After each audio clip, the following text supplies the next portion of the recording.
Hey, just a little video. It's not a how-to, but it's just kind of like an update on some of the mods I put on this 2022 Bronco Black Diamond Edition. It didn't look like this a few weeks ago. I've had this thing for about a month and a half, and since having it, we have done quite a bit of modifying. Why? I don't know. I just feel like it needed more. So this is like a two-piece wilderness bug deflector. They're actually on Amazon. I bought this one on eBay. It was a cheaper one, matte black. They come in gloss black. I thought these were orange, but apparently they're white, but that's okay. Wired them in. They just, the wire comes down through here, and they give you these stick-on grommets, and you can wire it to a negative, and then there's a fuse tap. Super easy to install this. I got the white tow hook. These are white tow hook covers on Amazon, cheap to match the Bronco.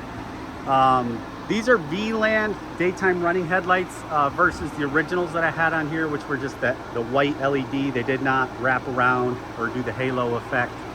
So you can find these all over. They got them in orange, they got them in white. I kind of like the orange better. It just puts a nice little afterglow for me. I had to mount this freaking license plate. I haven't even got my plates yet. That's how quick I've had this vehicle.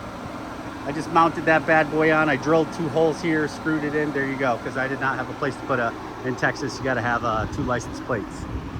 Going over to the side, didn't do anything with the wheels. These are just the basic wheels. I can't put any bead rings or anything like that, unfortunately, but it is what it is. It's little plastic stick-ons, Amazon special. See, I got the soft top. I had to replace the soft top because the one I bought was all scratched to hell. Now I can actually see. These are like a kind of a light blacked out light. They had halogens on here. I replaced them out. They had to connect together. There's trim. I ran the wire, connected them together, and then they wire into the back of your tailgate. Over here, I have a light ring in here, so when you hit the brake, the light comes on.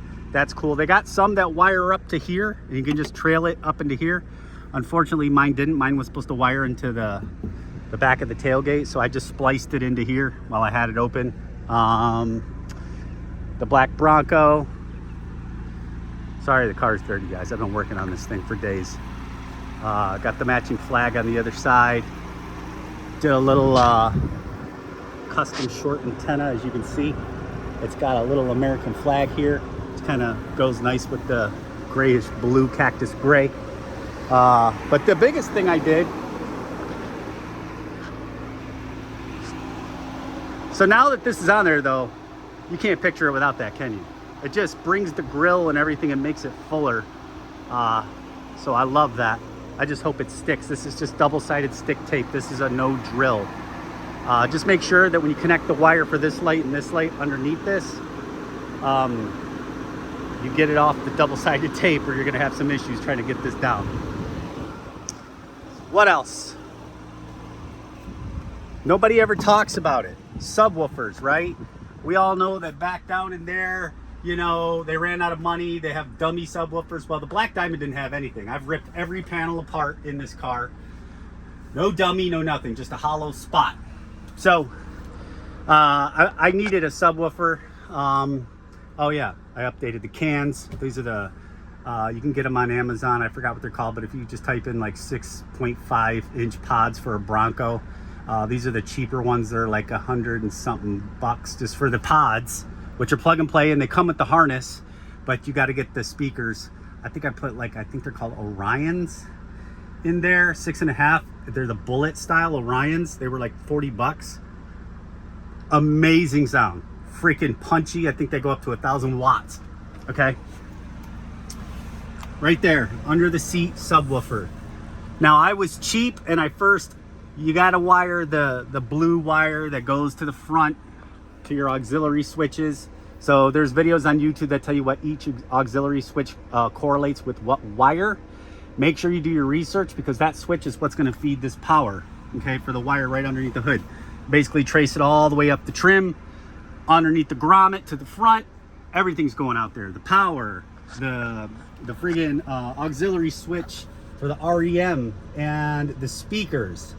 Let's talk about the speakers. So This had RCA outs. I initially just ran them up here, cut the RCAs, and hardwired them into the side of the left kicker. However, the sound was good. I only needed to plug in one RCA, left or right. I didn't need both because it would cut the sound out. So if you guys are going to do it that way, you'll only really need one RCA. So I thought I was getting a rumbling sound when I had the music paused, so it would just naturally rumble. So what I did to combat that, it's had a high-end connector. Instead of using the RCAs, I plugged in the high-end connector and it just had bare wires. Bought some speaker wire and ran it to the left side, and then I ran it all the way down around the back. I popped off the sides, but not all the way. Just popped them out enough to get the wires hidden underneath. This is the best way I could think to describe it. It's underneath this. So I took this whole backing off so I could pry this up. If you want to pry that piece of trim up. So the wire's hidden, fed down through underneath through here. A little bit of a bastard, but we got it done. Fed it down all the way through the channels. These all pop out, and wired it to this one. So it has the high-end connector on the subwoofer has a left and a right out. So I wired it to the left. It had the wiring diagram, so it showed me which colors were which. And then I wired it to the right.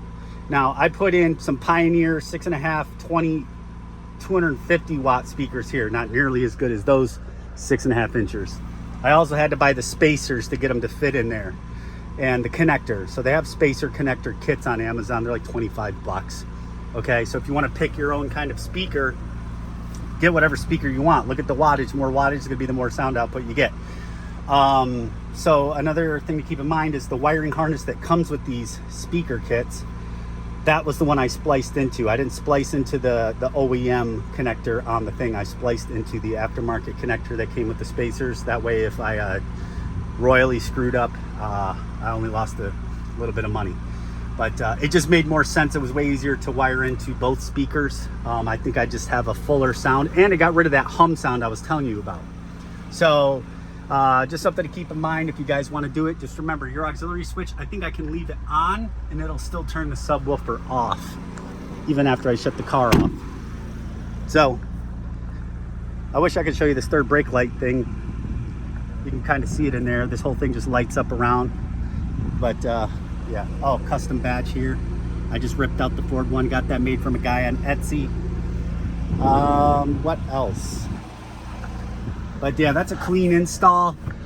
This is actually back there pretty good. If you look at it from the top, like it's not impeding your foot room at all, okay? Bought some loom. It literally goes right down into there, all the way down to the trim channel, okay? It was actually not too bad. For an amateur like me who doesn't like frigging with wires, it worked out very well. If you guys want any more information on how I did this crap, please hit me up. Only took a few hours. Got to take your time with it. The only casualty suffered during this entire installation, this whole panel comes off for your speaker cover. I broke a clip here, so I had to put some tape here to keep it in place, and a clip up top the second time I pulled it off. So, and I broke a clip on this thing too. This thing I'm not too worried about. This thing's going nowhere, but this I got a replacement one coming just because I don't want it to keep falling out. So, oh, and then the wired switch that goes all the way to the subwoofer too. Came all the way down the channel, just like the power wires. But the power wires and everything's ran right out through that grommet. Those power wires there are to my kicker key. The subwoofer is not going to the kicker key at all. It's going, this is the kicker key power. That's the subwoofer power, that other red cable. The kicker key is in here. If you don't believe me, you can see the zip ties, there it is. Okay, that came with the plug and play T harness. Just pulled this thing out, put it in there, like all the videos said. It definitely improved the sound. It's definitely louder. But yeah, let's turn this off. But I talked to the guy at Kicker Key, and he basically said that if I want to do like the tailgate subwoofer, I would need a whole nother amplifier because the 200.4 whatever version that I got on Amazon is not enough power to power 800 watt subwoofer. So I bought an all-in-one subwoofer amplifier. That's what that is. And I turned the auxiliary switch off. You can see here, the lights are off if you look by the yellow fuse. Now the car is off. I'm going to turn auxiliary 1. And the wire that I used right there underneath the dash, when you pop the hood, there's a bunch of auxiliary wires just floating there. Cut the end off, splice it. It was the yellow wire, which offers, I think, 30 watts of power. The yellow wire correlates with auxiliary 1. You can use it for big bar LED lights, whatever. I decided to use the subwoofer. Okay. Now look, the amp is still off. That is just sun shining. Now, we'll start the car back on because people be worried that their subwoofer slash amplifier would still drain your battery. Now it's on. Okay? So, when I kill the power, it kills the subwoofer power. Okay? I do not have to turn the auxiliary switch off and on. And I think I turned the auto off on. Off. There's an auto off on button on the subwoofer back there. I turned it off.